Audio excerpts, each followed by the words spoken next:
cacherai pas que j'aime beaucoup cette première lecture que nous avons eue, qui est tirée du 2e livre des Rois. C'est vrai que c'est un passage qui est très long, mais sur lequel on pourrait passer beaucoup de temps. Il est question d'un incroyant qui fait appel à un homme de Dieu. Un incroyant qui fait appel à un homme de Dieu.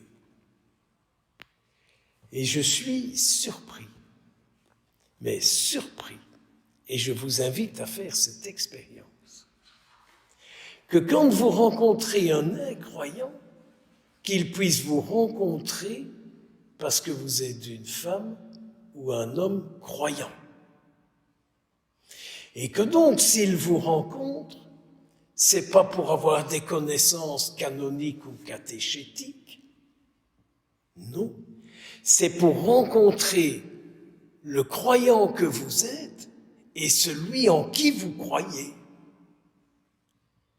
Je vous invite à pouvoir faire cette expérience et avoir le désir de vivre en croyant pour que les autres puissent rencontrer celui en qui vous croyez. Voilà le besoin du monde.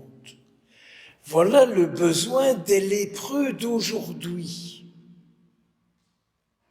Les lépreux d'aujourd'hui, c'est tout ce qui pourrit en eux et qui fait qu'ils ne sentent pas bon pour les autres. Alors, je vous invite peut-être à regarder ce qui ne sent pas bon à travers vous. Non pas que vous ayez oublié la brosse à dents, non pas que vous ayez oublié la toilette du matin ou de remettre des vêtements propres, mais peut-être qu'il y a une propreté spirituelle que trop souvent nous oublions. Avoir une propreté spirituelle pour que celui qui est en nous puisse être découvert par ceux qui nous rencontrent. Je passe les détails de ce récit et j'entends qu'on dit à ce lépreux qu'il doit aller se plonger dans le Jourdain. Le Jourdain, je nous rappelle, c'est le Jourdain du baptême. Et donc, c'est un peu comme si je disais à un incroyant qui vient me trouver parce que je suis croyant et qu'il espère rencontrer le Seigneur en moi, de lui dire « Replonge-toi dans ton baptême et libère en toi le baptême que tu as reçu. Libère en toi la source de grâce du baptême que tu as reçu. » Voyez comment monnayer ça. Moi, c'est ce que je fais avec chaque personne que je reçois. J'essaye de réouvrir ce robinet de grâce qui a été mis en la personne lorsque le prêtre a dit « Je te baptise au nom du Père, du Fils et du Saint-Esprit. » Et que Dieu a dit « Tu es mon enfant bien-aimé, en toi j'ai mis tout mon amour. » Et puis il y a ce chiffre 7. Alors je ne vais pas ressortir ce que les bons pères jésuites m'ont appris sur le chiffre 7. Parce qu'il y avait aussi Blanche-Neige et les 7 nains. De cela, ils ne m'ont pas parlé, les pères jésuites, mais c'était peut-être un peu trop strict et trop raide pour faire référence à Blanche-Neige et aux 7 nains. Mais je me disais, si c'était 7 péchés, alors je calculais pour moi le nombre de péchés que j'ai, que la grâce de mon baptême, par l'absolution du sacrement, bien sûr, car au début de la messe, ce n'est pas une absolution, que par l'absolution dans le sacrement de réconciliation, pourrait me délivrer.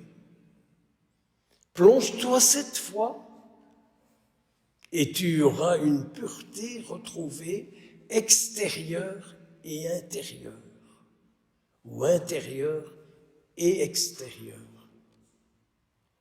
Vous voyez l'importance de tout cela dans ce monde d'aujourd'hui. Car n'oublions pas que notre vie libère une vie dans le monde. Et je vous l'ai déjà dit souvent, j'aimerais bien que ma vie et que votre vie libèrent dans le monde le Christ. Car le monde en a besoin. Et c'est terrible parce que dans l'Évangile, notre Seigneur dit, dans la synagogue de son village, ne l'oublions pas, dans la synagogue de son village, Jésus dit, les plus difficiles à convertir, c'est vous.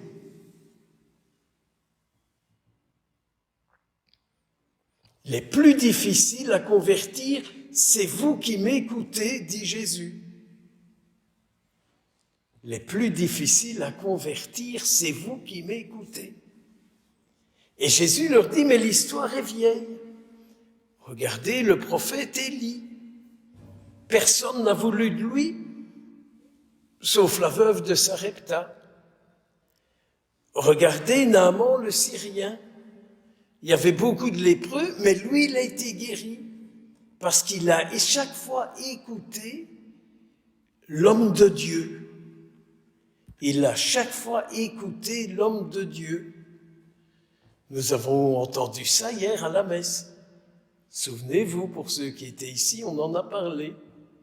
Hier, nous avons écouté ça à la messe. Le peuple hébreu a écouté Moïse, l'homme de Dieu.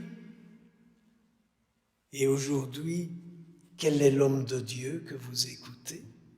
Votre petit bouquin? À chacun de répondre.